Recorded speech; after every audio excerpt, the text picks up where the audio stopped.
Gente, boa noite. Queria ter um tempo de oração antes da gente começar o nosso segundo encontro com esse tema com essa pergunta, com esse questionamento de você tem vida.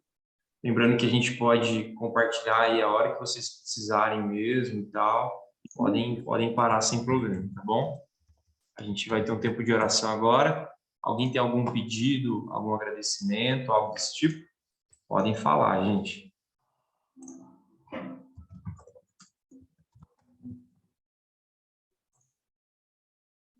Tentando mudar meu nome aqui, que está como Carlos César. Mas pelo visto não vai. Aí foi. Vocês estão me ouvindo bem, gente? Tá tudo certo? Vocês estão conseguindo me ouvir, me ver bem? O slide está tranquilo? Sim, sim. Então beleza. Então, gente, eu vou orar para a gente começar esse tempo nosso de estudo e a gente continue aí com nossos temas aí dos nossos encontros. Deus, nós agradecemos por esse momento, pedimos pela tua graça, pedimos, ó Pai, pela tua sabedoria, que enriquece a nossa vida e que nos ajuda a entender mais através do seu Santo Espírito. Cuida da gente, ó Pai, de cada um que está entrando nesse grupo, ó Pai, querendo aprender mais do Senhor, aprender mais de algumas realidades bíblicas, principalmente da vida de Jesus, para a nossa vida, Pai. Cuida de nós, nas questões mais difíceis, doutrinárias, ó Deus, quando a gente chegar. E te pedimos, ó Pai, para que o Senhor use cada momento desse para poder mudar o nosso coração, para poder ajustar a nossa visão com a tua visão, ó Pai. A visão do teu reino, a visão do teu avanço nessa terra, para que as pessoas possam conhecer mais de Jesus através da nossa vida. Deus, nós pedimos por isso. Cuide de nós, ó Pai, clamamos em nome de Jesus. Amém. Gente, então, estamos aí, nosso segundo encontro.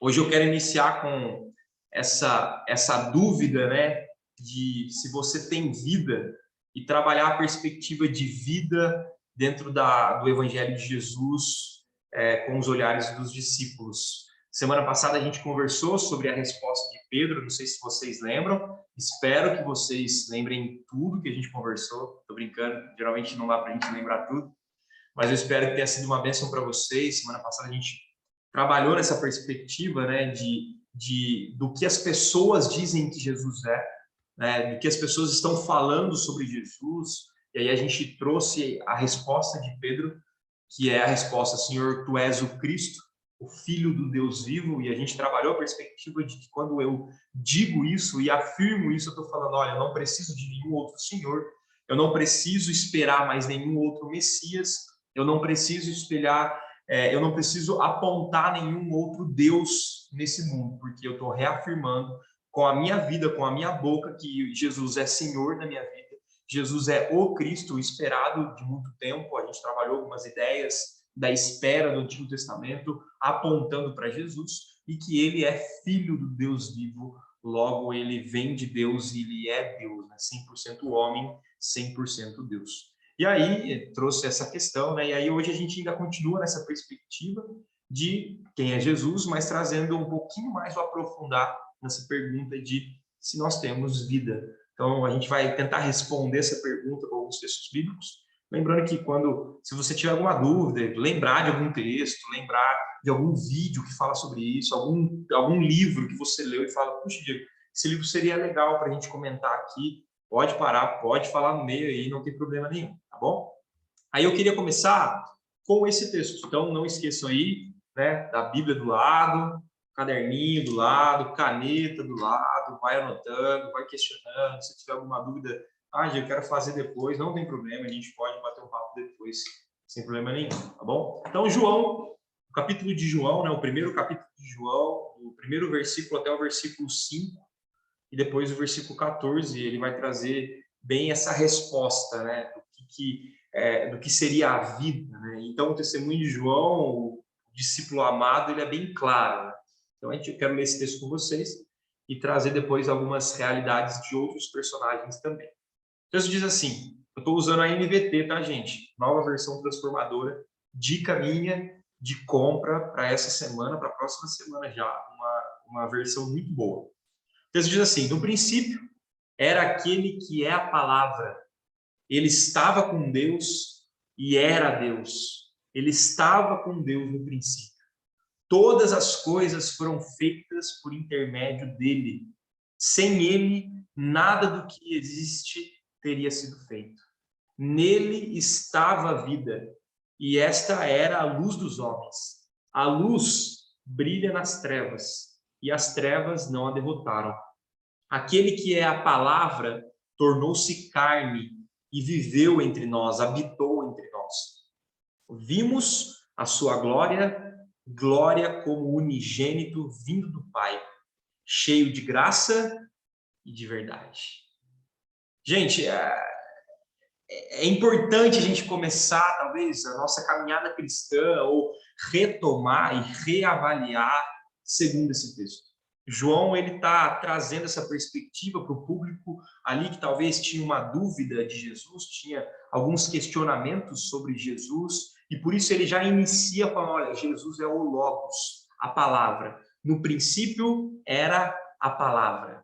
E é uma ligação muito legal com Gênesis no primeiro capítulo, né? Gênesis, no primeiro capítulo, nós também temos isso. No princípio, criou Deus os céus e a terra. Então, essa ideia de no princípio, ele está fazendo esse link com Gênesis, talvez, mostrando, olha, Jesus, ele é eterno.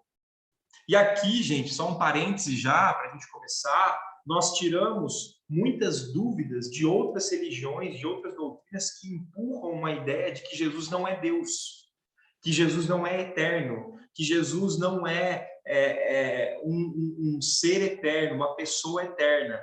Há diversas visões e doutrinas que caminham que Jesus ele não é eterno, mas nós cremos e entendemos que Jesus foi eternamente gerado. Ele é, sim, eterno.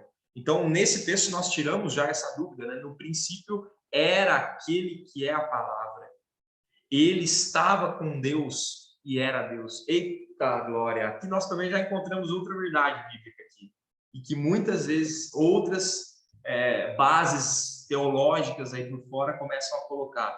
Jesus não é Deus, Jesus não é eterno, Jesus é apenas uma sombra ou um cosmo, uma energia muito poderosa e tal. Mas nós encontramos nesse relato de João, logo de início, dizendo, olha, não, a importância de Cristo, pois sem ele nada do que foi feito estaria aqui, seria feito. A vida estava nele, não em nós. E essa luz brilha nas trevas de nossas vidas. Isso é importante a gente dizer, gente. Deus, Jesus é Deus. Ele é Deus. A gente precisa reafirmar isso sempre. Porque senão você começa a viver um cristianismo onde Cristo não é Deus. Vou dar um exemplo para vocês. Você começa a orar, a conversar com Deus, e no final você fala em nome de Jesus, e você começa a questionar, por que em nome de Jesus? Por que em nome de Jesus? Se ele foi um homem qualquer. Há questionamentos como esse. Uma vez eu ouvi de um senhor falando sobre isso. Ele falou, Diego, eu não consigo entender muito bem a divindade. Tudo bem, existe um mistério da divindade, existe um mistério da Trindade. Nós sabemos disso, que é algo bem difícil de se explicar, mas entender que Jesus é Deus, é claro, é bem evidenciável, porque nós temos isso biblicamente. Nesse primeiro capítulo de João, nós estamos colocando em pauta, Jesus é Deus. E ele estava com Deus no princípio. E aí o texto vai continuar com uma coisa muito importante, que às vezes a gente perde também o fio da meada, que todas as coisas foram feitas por intermédio dele. Sem ele, nada do que existe teria sido feito. Gente, eu, você, seu filho, neto, tudo que foi criado nessa terra foi feito por intermédio dele, e sem ele, nada do que foi feito haveria à tona a existência. E é interessante a gente dizer isso, porque às vezes você começa a colocar Jesus como um plano menor da sua vida. Por isso que a caminhada de novos membros é tão importante. Porque se Jesus não for tudo para você, não vale a pena caminhar com ele. Não vale a pena. Se ele for só apenas um departamento da sua vida, não faz sentido. Porque ele é o seu dono, queira você ou não. Ele manda na sua vida, queira você ou não. A diferença é, você é submisso à vontade dele ou você vai até o fim com uma rebelião de coração? Essa é uma pergunta legal para a gente entender aqui, trabalhando essa perspectiva de que Jesus, ele é Deus. de que Jesus, que todas as coisas foram feitas por intermédio dele e sem ele nada do que existia teria vindo ser feito. Então, nele estava a vida. E esta era a luz dos homens. A luz brilha nas trevas e as trevas não a derrotaram. Isso é outra coisa importante para a gente dizer. Há muitas caminhadas teológicas que levantam a ideia de que Jesus está guerreando com o mal. Não sei se vocês já viram essa imagem. Eu já vi essa imagem várias vezes em Facebook e Instagram. Um Deus de um lado, né, fazendo aquela luta de braço, né, queda de braço. Deus de um lado, né, Jesus de um lado, e o demônio do outro, numa luta travada, né? Então parece isso. Aí, geralmente com aqueles posts, né, de Facebook muito bem engraçados, né, falando: se você não comentar, Jesus está perdendo para o diabo. Gente, isso não existe. Não existe essa luta de Jesus, essa ideia de que Jesus está perdendo, um Jesus coitadinho, né? A gente falou isso semana passada, né? Um Jesus que está submisso a forças do mal. Não. Nele estava a vida, e esta era a luz dos homens. A luz brilha nas trevas, e as trevas não a derrotaram. Acabou. Quando Jesus morre na cruz, ele está dizendo: olha, eu venci o mal. Era necessário que um Deus morresse por nós. Era necessário que a perfeição morresse por nós. A perfeição morreu por nós. A luz morreu por nós.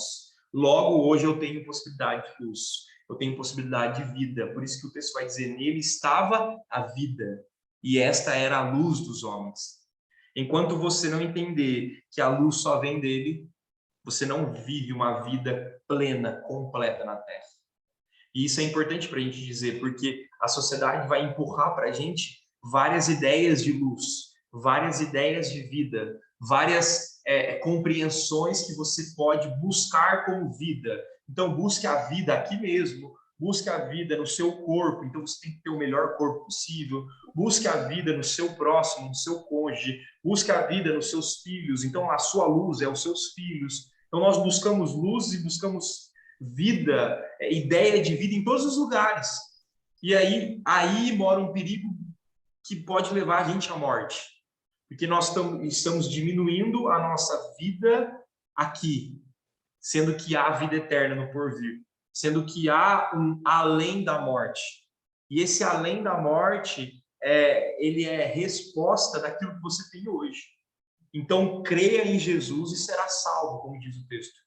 Creia em Jesus, será salvo. Aquele que confessar Cristo aqui na terra, eu confessarei diante do Pai. É promessa, é certeza. Então, por isso que a gente precisa caminhar de início e retomar essas verdades bíblicas diariamente, gente. A gente precisa lembrar disso, porque senão você começa a caminhar na tua vida olhando para as luzes periféricas, para as pequenas luzes que há na Terra. Porque é bom, a Terra é boa, o mundo é bom, Deus que criou. E quando ele estava criando, ele falava: é bom, é muito bom, tá demais, eu estou criando e tá demais. As belezas naturais, as viagens que você pode fazer, é muito bom você curtir, desfrutar disso, e está tudo bem, você tem que fazer isso mesmo.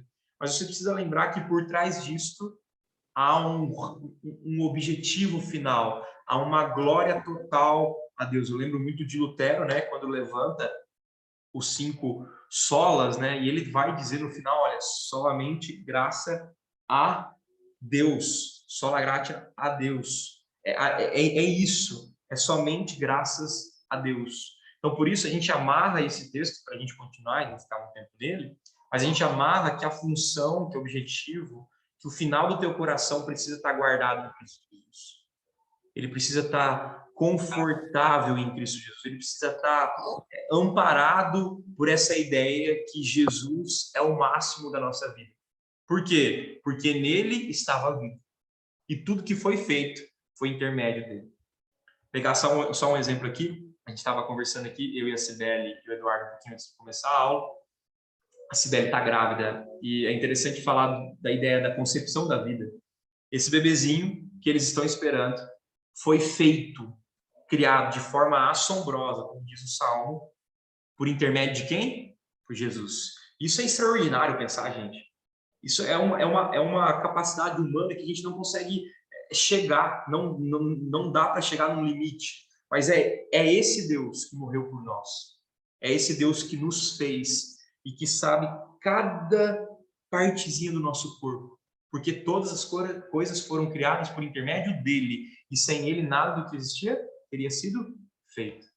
Isso traz conforto para a gente. Porque no amanhã, quando a dúvida bater, quando a crise bater, quando a saúde não está muito bem, você sabe que todas as coisas foram criadas por intermédio dele, inclusive o seu corpo, inclusive toda a nossa mente, inclusive toda a nossa caminhada. Isso dá um conforto, dá um amparo, porque eu não preciso buscar mais respostas. Eu sei que minha vida está nele. Mas a gente vai continuar, porque tem várias coisas aqui para a gente ainda conversar. Se alguém quiser falar, pode falar, viu, gente? Pessoal que está chegando aí, sejam bem-vindos. Chegaram atrasados, viu? Estou anotando aqui na chamada, tá bom? Deixa eu ver quem chegou atrasado. Tô brincando, viu, gente? Não tem problema não, tá?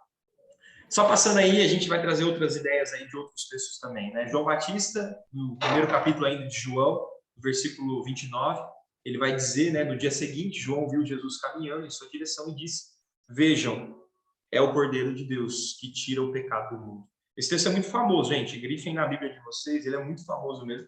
E aponta o que os outros discípulos, né, o que os outros amigos de Jesus, discípulos de caminhada, falavam de Jesus. Então, ele não é somente a vida, mas ele é o Cordeiro de Deus que tira o pecado do mundo. Então, ele usa esse termo, que é um termo extremamente religioso, porque o Cordeiro, agora fazendo uma ligação lá com o Antigo Testamento, que a gente precisa fazer, e aí uma vez uma pessoa perguntou para mim, falou assim, Diego, eu acho que o Antigo Testamento não precisa ser mais lido. Eu já vi isso já e algumas pessoas questionando isso. Mas não dá para a gente encaixar isso. Porque, por exemplo, o termo Cordeiro de Deus é um termo extremamente ligado ao Antigo Testamento. Por quê? Porque o Cordeiro foi destinado para a remissão do pecado do povo de Israel. O povo de Israel pecava e o sacerdote ele oferecia um cordeiro como oferta suave ao Senhor em relação ao pecado do povo. Então, o cordeiro ele tem uma relação estreita, né? Hebreus fala isso, sem derramamento de sangue não há remissão de pecado. Quando você vai no Êxodo também, você encontra a visão do cordeiro, o cordeiro foi imolado para que os filhos de Israel não morressem e tal. Então, a ligação, não tem como eu descartar todo o Antigo Testamento porque ele é antigo. Não, o Antigo Testamento ele é completo com o Novo Testamento. O Novo Testamento faz parte do Antigo e o Antigo do Novo, porque a nova aliança vem com Cristo. Mas quem anuncia a nova aliança? Quem anuncia que Jesus viria? Quem proclama que há de vir um Salvador? E quem que vai dizer que viria de Belém, da pequena Belém? O Antigo Testamento. Então, o Antigo Testamento é palavra de Deus, o Novo Testamento é palavra de Deus, nós cremos nessa verdade completa. É uma única história, é uma linha, né? Uma única história redentiva que aponta tanto o Antigo quanto o Novo. Então, nós pegamos esse cordeiro que era imolado nas festas para a remissão do pecado, e quando João vira para Jesus, ele fala assim, olha, esse é o cordeiro. Chegou o último cordeiro, não há mais necessidade. Aí aqui também já cai por terra algumas visões, por exemplo, dos judeus, que ainda em algumas festas vão lá e sacrificam cordeiros. Por quê? Porque Jesus não é o cordeiro perfeito de Deus para eles. Por isso que eles ainda continuam esperando o Messias. Nós que já entendemos que o Messias está aqui, nós queremos então que Jesus é o perfeito cordeiro de Deus, que é de Deus, diretamente de Deus, que tira o pecado do mundo, diferente das limitações do sacrifício. Porque a gente precisa lembrar disso também. No Antigo Testamento, esse link com o Antigo Testamento, você pega lá Êxodo, Levítico, quando é levantada essa ideia do sacrifício, do tabernáculo que era necessário, apenas o sacerdote entregava esse sacrifício. E esse sacrifício tinha que ser contínuo, não era eterno. Agora, o Cordeiro de Deus que tira o pecado do mundo, está dizendo, olha, agora é completo. Em Jesus é completo. Ele é um Cordeiro perfeito. Ele é um Cordeiro de Deus que tira o pecado do mundo. Ele é perfeito, não importa. Não tem mais... Por isso, é interessante a gente dialogar um pouquinho mais nessa ideia do Cordeiro, e na ideia que ele tira o pecado do mundo. Aqui nós encontramos uma ideia também de paz, porque tem muita gente que vive um cristianismo religioso, a gente vai ter uma aula sobre isso, religiosidade versus cristianismo livre, né? Tem muita gente que vive um peso tremendo aqui. Parece que ela precisa imolar, matar um cordeiro todos os dias. Porque se ela não matar, se ela não se martirizar, se ela não caminhar 200 quilômetros até tal lugar, ela não é salva. Então, os méritos da salvação estão nas mãos de quem? Do ser humano. Agora, quando eu olho como Cordeiro de Deus, Jesus, eu estou colocando assim, não, os méritos da salvação estão em Cristo Jesus. Por quê? Porque ele é o Cordeiro de Deus que tira o pecado do mundo. Entenderam? Pegaram? Então, ele é vida, ele é o Cordeiro de Deus que tira o pecado do mundo. Em André, né, o discípulo de André, um pouquinho mais para frente, ainda no capítulo 1 de João, no versículo 41, ele vai dizer, André foi procurar seu irmão Simão e ele disse, encontramos o Messias, isto é, o Cristo. Outra ligação com o Antigo Testamento. Quem gosta bastante de história aí, vai sempre faça essa ligação, queridos. Nada do Novo Testamento é algo novo. Por quê? Porque a base, a estrutura histórica, historiográfica ali do povo judeu é o Antigo Testamento, é Pentateuco, é Gênesis até Deuteronômio. É essa visão, está fundamentado nisso. Então, mais um termo, a ideia do Messias, né? Termo religioso, apontado para aquele que viria, para a remissão completa de Israel, dos judeus, o prometido de Moisés. Então, isso é importante a gente colocar no nosso coração. O Antigo Testamento dá voz para o Novo Testamento. Então, alguém quer falar? Alguém abriu o microfone aí. Não sei se... Alguém quer colocar alguma coisa? Não? Deixa eu ver aqui. Ah, é o Vini que está com o microfone aberto. Não tem problema. Então, vamos continuar. Então, isso é importante, gente. A gente falar essa ideia, né? Na teologia sistemática, né, que é uma matéria que visa estudar a sistematização da Bíblia, esses assuntos de Messias, de cristologia, justificação, santidade, ordem da salvação. Então, a gente olha para essa teologia sistemática, nós encontramos esses termos de uma forma mais destacada, né? Então, a gente pode trazer um pouquinho de teologia sistemática para a gente nesse termo de Messias, a ideia de mais ou menos assim, se a gente fosse falar um pouquinho sobre essa questão do Cristo que há de vir, esse papel de Messias, né? Porque quando o André fala aqui, ele fala de um papel, de um ofício, o ofício de Jesus como Messias, como um Cristo. Então, para a gente talvez fazer um resumo rápido aqui, a ideia é que, de forma sistemática, o Pai, ele arquitetou o plano da salvação, então ele arquiteta. Lembra aí, Gênesis, o homem cai. Deus arquiteta, ele planeja uma história da redenção, um plano da salvação. Então, Deus Pai arquiteta o plano da salvação, o Filho, Jesus, concretiza o plano por meio da sua morte e ressurreição, o Espírito, Deus Espírito, aplica essa obra em nossos corações. Então, não sei se deu para entender um pouquinho, mas de forma sistemática, é mais ou menos isso. Quando Jesus é chamado de Messias, ele está dizendo assim, olha, eu sou aquele que concretiza o plano de Deus Pai. Eu vim aqui para dar o ponto final. Quem vai aplicar o ponto final vai ser o Espírito Santo. Em algum momento a gente vai falar um pouquinho mais sobre o Espírito Santo. Então, é basicamente isso. Os termos, né, referentes a Jesus são importantíssimos para a gente compreender o Evangelho. Então, quando eu aprendo que Cristo é o Cordeiro de Deus, eu sei que não posso ter outro Cordeiro. Quando eu aprendo que ele é o Messias, eu não espero mais ninguém para mudar minha vida. Falei isso semana passada, né? A ideia de que, até em alguns momentos atrás, eu preguei sobre isso e eu comentei essa frase. Né? Tem muita gente que fala assim, o melhor de Deus está por vir. Não, o melhor de Deus já veio para a tua vida. Jesus, porque sem Jesus era morte, era rebelião contínua, eram todos caminhando para o inferno. Essa é uma discussão que a gente vai ter um pouco mais para frente, quando a gente falar sobre predestinação, sobre eleição, que é um pouco mais difícil de lidar, mas é mais ou menos isso, é um povo que é rebelde contra Deus, aquele povo que morre em Adão, né, em Adão e Eva, eles caem, então a partir de Adão entra o pecado no mundo, e todos estavam caminhando em direção ao inferno. Quando Cristo vem, ele muda essa direção. Aqueles que são salvos em Cristo Jesus muda. Por isso a ideia é conversão.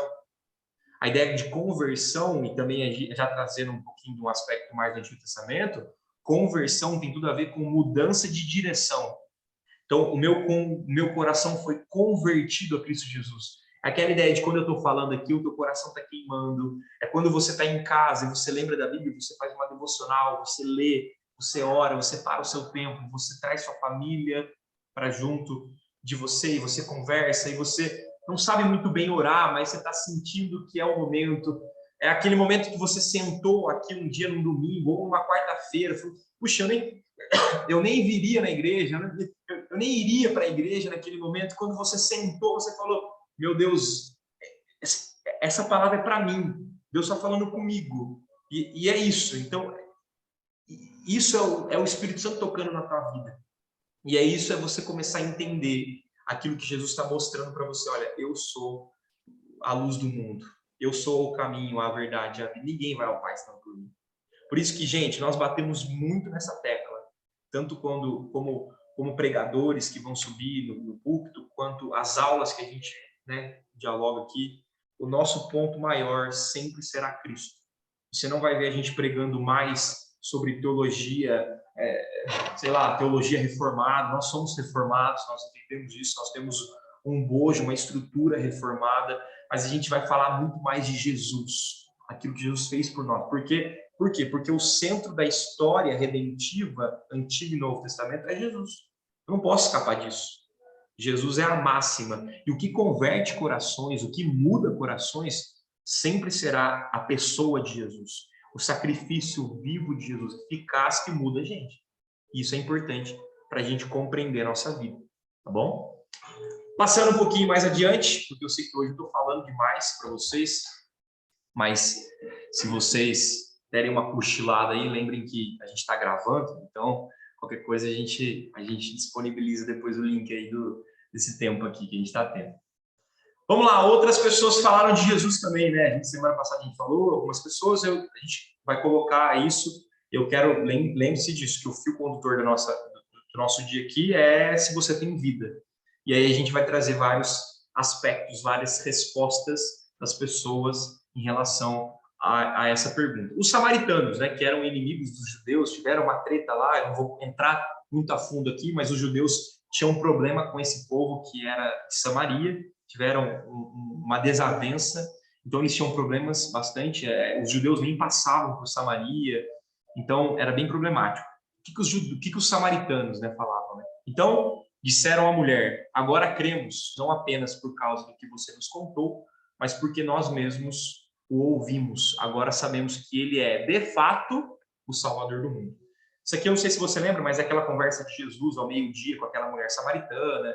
Ele conversa, né, a ideia da água da vida, né, que ele era a água da vida, que quem bebesse dele nunca mais teria sede. E aquela mulher se converte aos pés de Jesus, volta para a cidade, volta para Samaria e mostra, olha, eu encontrei aquele que sabe todas as coisas da minha vida. Eu encontrei o Cristo. E aí, nesse final da história, né, de João 4,41, no final da história, o povo de Samaria entende quem Jesus é. Eles vão dizer o quê? Esse, de fato, é o Salvador do mundo. Esse, de fato, veio para mudar o mundo. Ele vai mudar o mundo. As coisas vão mudar a partir de Jesus. É interessante que mudou tanto, mas tanto, que ele marca até a história. AC e DC, antes de Cristo e depois de Cristo. O nosso calendário tá diante disso, é pautado nisso. Então, os samaritanos, que era um povo que era rival dos judeus, que havia essa treta, e aí, só um ponto interessante, né? Jesus conversa com essa mulher. Aqui nós encontramos duas aplicações para a gente. Primeiro, a mulher ela era rebaixada demais naquele contexto, né? Um contexto bem patriarcal, bem eu não vou usar o termo machista porque fica um pouco fora de contexto, porque não havia esse termo, mas era um contexto onde a mulher realmente não valia nada. E então Jesus quebra duas barreiras. A primeira barreira é a ideia da mulher, e a segunda barreira é a ideia da etnia, do povo, né? E aí nós já encontramos um Jesus que quebra barreiras, né? E às vezes a gente coloca barreiras. Ah, aquela pessoa não é muito do meu jeito. Ah, aquela pessoa veio de tal lugar. Ah, aquela pessoa não dá, né? Então no cristianismo não existe isso, viu, queridos? Quando você vem aqui para a igreja, você senta do lado de pessoas totalmente diferentes de você, de cultura, de nacionalidade, questões talvez até políticas, e Jesus ele não se importa com essas diferenças, sabe? O centro dele é mostrar que ele tem vida, e que só tem vida através dele, nada mais do que isso. O centurião de Roma, passando lá para Mateus 27:54, se quiser abrir sua Bíblia, abre aí rapidinho. O centurião de Roma, ao ver a morte de Jesus, né? Então, quando Jesus morre ali na cruz, o Gólgota, o oficial romano e os outros soldados que vigiavam Jesus ficaram aterrorizados com o terremoto e com tudo que havia acontecido e disseram: este homem era verdadeiramente o Filho de Deus. Não sei se vocês lembram dessa passagem, né? Mas quando Jesus morre, né? Há trevas, né? Escurece o templo, terremoto, tudo. E devido a essa circunstância, né? Eles ficam aterrorizados com esse terremoto e o que estava acontecendo. E aí ele traz essa confissão, né? Esse realmente é o Filho de Deus. É interessante porque às vezes precisa acontecer alguns terremotos nas nossas vidas, né? Para a gente perceber que Deus é Deus. Eu não sei quantos aqui, qual foi a história de cada um de vocês aqui, mas se a gente for colocar e pontuar de uma forma de testemunho pessoal mesmo, tem algumas marcas nas nossas vidas, né? Alguns terremotos, alguns abalos sísmicos espirituais, né? Que nos levam para perto de Deus. E aí nós lembramos de vários textos, né? Vários salmos que apontam para isso, como a dor nos empurram para entender que a vida não é só isso aqui, para entender que a vida não é só a minha vida, para entender que eu não sou o centro desse universo e para entender que Jesus é muito mais do que a gente possa imaginar. Lembrando que a gente vai ter um dia, um encontro falando sobre manuscritologia, né, que é o estudo dos manuscritos da Bíblia e alguns estudos e tal, e eu vou indicar um livro, um filme para vocês verem, e se vocês puderem já ver, é um filme muito bom, chama Em Defesa de Cristo. Se vocês puderem ver, gente, vejam esse filme hoje à noite, das 9 às 10, aí. Vejam esse filme como uma tarefinha aí para as próximas aulas. Mas é bem legal que quando a gente for trabalhar a ideia da Bíblia, né, em si, vai ser bem interessante você ter visto esse filme, tá? Então, nós encontramos aqui, né, o centurião de Roma, que é outro povo, que tinham outros deuses, né? Você sabe bem na história que Roma, nossa, tinham vários deuses, né? Várias entidades ali. E aquele homem olha para Jesus e fala: esse homem, ele era o Filho de Deus. Então, a chance, a possibilidade de salvação para todos os povos. Jesus está aqui mostrando isso para as pessoas, né? Então, nós encontramos outras afirmações também dele mesmo. É importante a gente trazer isso também, porque também Cristo afirma algumas coisas dele mesmo. Ele mesmo aponta para ele e ele traz alguns textos que você precisa não guardar de cabeça, mas quando alguém questionar, alguém perguntar, qual que é a base da sua fé? Aí você lembra aí de João 14:6. Você lembra que Jesus disse que ele é o caminho, a verdade e a vida. Ninguém pode ir ao Pai senão por ele, né? Então aí você vai lembrando de João 6:35, Jesus dizendo, né? Eu sou o pão da vida. Quem vem a mim nunca mais terá fome. Quem crê em mim nunca mais terá sede. Então você vai lembrando de algumas palavras, de algumas qualidades que Jesus roga para ele mesmo, que são importantes para a nossa vida prática. E quando eu entendo que Jesus é o caminho, a verdade e a vida, eu estou entendendo que ninguém mais pode ser o caminho, a verdade e a vida para mim. Eu não posso colocar toda a minha vida em outra pessoa. Eu não posso colocar todo o meu caminho em outra pessoa. Eu não posso colocar toda a minha verdade em outra pessoa. Então, eu estou dizendo que já não tem mais a verdade do Vinícius, do Eduardo, da Ana. Tem a verdade de Cristo para mim. E, gente, isso é libertador. Por que eu falo isso? Que é libertador? Porque às vezes você viveu a sua verdade até hoje. Às vezes você viveu a verdade dos outros em você até hoje. Aquilo que as pessoas pensam de você, o que a sua família pensa de você, o que o seu amigo, o que a faculdade, o que os seus amigos de empresa falam de você. Mas a partir de hoje, quando você crê em Cristo Jesus como o único salvador da tua vida, você já não tem mais a tua verdade. Você tem a verdade de Cristo para você. Você não tem mais a sua identidade formada pelos outros. Você tem a tua identidade formada por Cristo. Ele está falando para você que você é filho. E filho senta na mesa. Filho tem o aconchego do pai. O filho tem o amor, o carinho do pai. O filho tem essa realidade de casa, de bênçãos de casa. Então, é importante a gente ficar trazendo o que Jesus afirma dele mesmo. Então, quando você conversar com alguém, lembra disso. Olha, às vezes você não vai lembrar do versículo completo, nem a referência. Eu sou péssimo de referência. Mas você pode ir citando, né? Puxa, eu lembrei que o Diego falou que Jesus é o caminho, a verdade e a vida. Eu sei que ninguém vai até o Pai senão por ele. Nossa, eu estou lembrando aqui que Jesus é o pão da vida. Por que ele é o pão da vida? A ideia do sustento, trazendo, né, até um pouquinho de uma curiosidade histórica, né? A base alimentar de um judeu do primeiro século era o pão. O pão era a base. Todas as refeições tinham pão. Até a gente vai para a ceia do Senhor, o que a gente faz? O pão representa o quê? O corpo, e o vinho representa o sangue.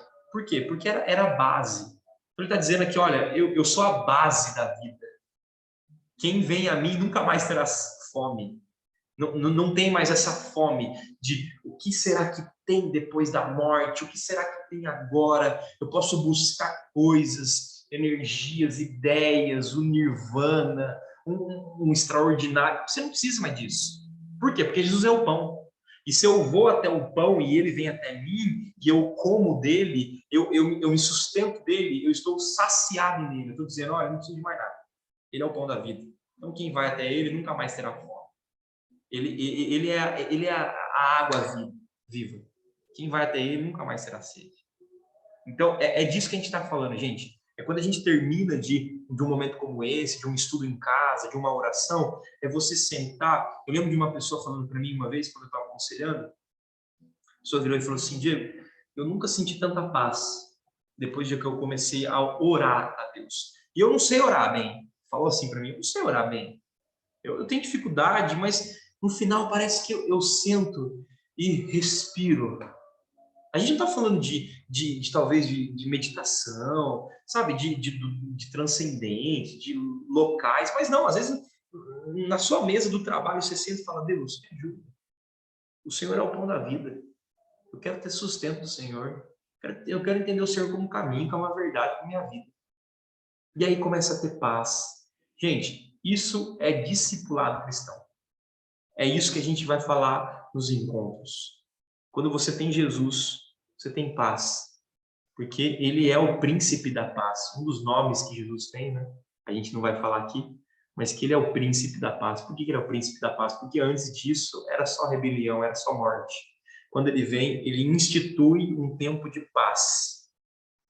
Então, quando você começa a encontrar com Jesus, a ter ele dia a dia, você tem gotas de sabedoria, você tem uma enxurrada de paz, de alegria. João 8 vai dizer, né, no versículo 12, Jesus voltou a falar ao povo e disse, eu sou a luz do mundo. Se vocês me seguirem, não andarão no escuro, pois terão a luz da vida. Ele é a luz, gente. Sabe aquele momento conturbado? Aquele momento meio obscuro, que você não consegue entender muito bem, que você fica pensando para onde você vai, para onde você tem que ir, aquela decisão difícil que você tem que lidar. Busca na luz. Ele é a luz do mundo. Nele não há escuridão. Ele é a luz do mundo.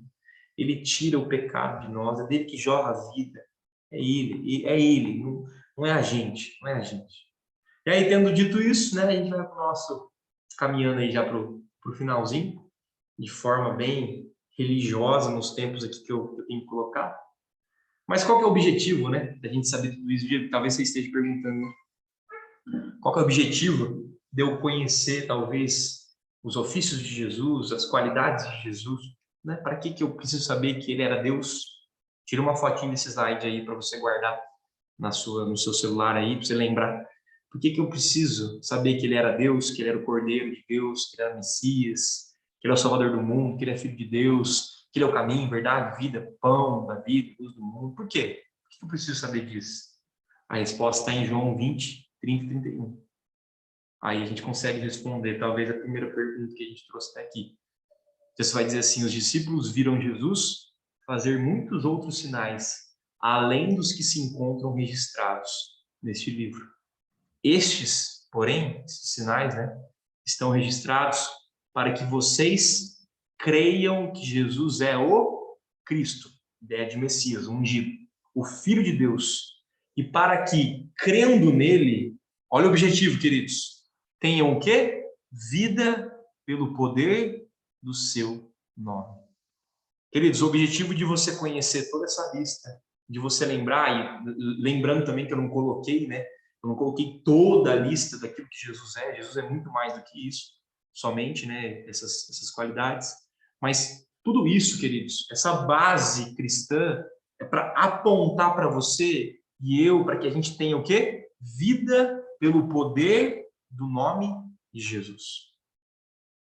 Queridos, nós aprendemos então quem é Jesus para que, crendo nele, sabendo que ele é o Cristo, então, lembre-se disso, primeiro passo, crendo nele, então é como se fosse uma escadinha, né?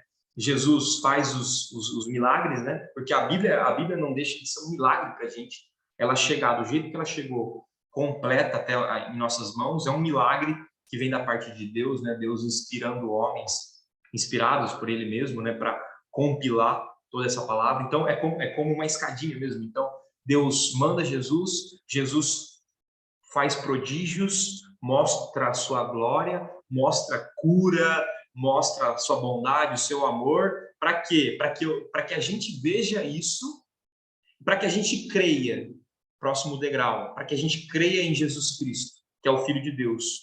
Depois disso, a partir desse momento que eu creio, consequentemente, não tem como, consequentemente, eu crendo nele, eu tenho o quê? A vida eterna.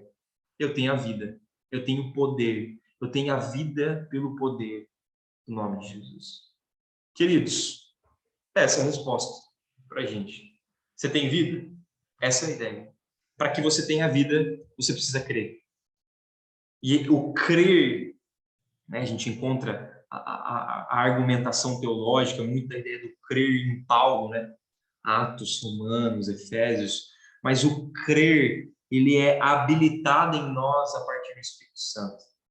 Eu lembro aí de Efésios 2:8 que vai dizer isso, né? Olha, não é por nós, é dom de Deus. Salvação é dom de Deus, é graça de Deus, para que ninguém se glorie.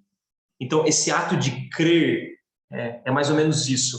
Nós temos uma lenha no nosso coração, mas quem acende essa lenha, quem bota fogo nessa lenha é o Espírito Santo. É o Espírito Santo. E aí, eu lembro de um testemunho de um amigo meu, que uma vez perguntou para mim, Diego, o que é o Espírito Santo? E esse amigo meu, ele tinha 30 anos de espiritismo, uma caminhada longa no espiritismo, uma caminhada assim que foi profunda em outras religiões. Aí eu falei para ele, cara, o Espírito Santo nada mais é do que um cara de 30 anos, de outras experiências, chegar aqui hoje e falar e confessar Jesus Cristo como o único Salvador da vida dele. Esse é o Espírito Santo. O Espírito Santo foi aquele que te convenceu a estar aqui numa quinta-feira cansado, sobrecarregado, depois de ter feito tanta coisa. Mas Deus te colocou e deu força para você estar aqui, para você estar entendendo esses textos, e para que você está clareando na tua mente, você está falando, puxa, estou começando a entender um pouco mais. Esse é o Espírito Santo que toca em você. Então você vê os prodígios de Deus, você vê os milagres que estão acontecendo na tua vida, desde o pequeno, do mais ordinário, desde os milagres que você vai ver nos textos, nas pregações que você encontra de domingo aqui, nos maiores aí dos milagres que você vê, que você encontra na tua vida, que já é um milagre, também na minha vida, que é um milagre, você encontra esses milagres, para quê? Para que você creia em Jesus. Jesus faz milagre, outras pessoas não fazem milagre. É no nome de Jesus que nós curamos enfermos, é no nome de Jesus que nós expulsamos demônios. É no nome de Jesus que nós entendemos que a salvação vem por ele, nada mais, em nenhuma outra ideia ou religião. E aí, crendo nele, nós temos vida. E ter vida, queridos, talvez, para a gente encerrar, no texto de Gálatas, né? Paulo vai falar sobre isso. em Gálatas, né? Que eu creio que ter vida tem muita ideia, esse resumo quando Paulo vai dizer lá em Gálatas: fui crucificado com Cristo. Assim, já não sou eu quem vive, mas Cristo vive em mim. Portanto, vivo neste corpo terreno pela fé no Filho de Deus, que me amou e se entregou por mim. Gente, isso é ter vida. Entender que já não é mais você quem vive, mas Cristo vive em você. Então, nas diversas perguntas da vida, basicamente trazer e falar: Jesus, já não sou eu mais quem vivo. Nas decisões, nos planos, no futuro, no presente, no passado. Saber colocar o passado num lugar e falar que já não é mais você quem vive, já não é mais suas vontades, é Cristo que vive em mim. E agora, portanto, vivo neste corpo terreno por fé. Então nós vivemos nesse corpo terreno por fé. Fé no Filho de Deus. E aí ele encerra com duas palavras que eu acho muito bonito, né? Não só do Evangelho, mas de toda a história, né? Ele vai dizer: olha, esse Deus que me amou e se entregou, ele amou e se entregou por mim. Gente, fica esse chamado para a gente caminhar. Deus fez isso por você. Por isso que a pergunta final é essa: você tem vida? Não dá para ter vida, gente, fora de Jesus. Você pode correr, você pode achar que eu estou falando umas besteiras, e é interessante porque a palavra de Deus, ela é bênção para aqueles que acatam, para aqueles que são tocados pelo Espírito Santo. Mas mas a palavra de Deus é maldição. Ela é maldição para aqueles que não confessam a Cristo. Por quê? Porque a palavra de Deus se transforma em uma palavra de condenação. Ela condena. Lembre-se disso. A história de Cristo, né? Só agora amarrando o finalzinho aqui para a gente terminar. Quando Jesus ele é crucificado, você sabe muito bem dessa história, que ao lado de Jesus, do lado direito e do lado esquerdo, haviam dois ladrões, né? E a gente precisa lembrar que apenas um entrou com ele no paraíso, o outro não. Porque um confessou. Um entendeu. É interessante isso, porque ali na história ele entende. Se não me engano, a gente vai trabalhar um pouquinho sobre isso, na ideia da salvação. Ele entende que um dos passos da salvação é entender que é pecador. Ele vai dizer: este não precisa estar aqui, mas nós sim, nós pecamos e devemos estar aqui. Essa ideia do arrependimento, eu entendo que sou problemático. E a partir daí eu busco vida, que não vem de mim, vem de Deus. E aí a gente encerra com essa pergunta para você levar para sua cabeça, para você ficar pensando muito sobre isso e para você dormir aí com essa ideia e para você tentar levar aí para frente, tentar responder até o próximo encontro, se você tem vida. E aí é um chamado mesmo para a gente responder. Você conhece Jesus? Você tem conhecido? Você está aqui hoje porque você tomou uma decisão. Não, eu quero conhecer mais de Jesus. Quero caminhar com ele, quero conhecer, quero entender mais. Tem, né, a gente já falou sobre isso, a ideia do nosso público aqui, tem muitas pessoas, mas que ele seja o centro da nossa vida. Amém?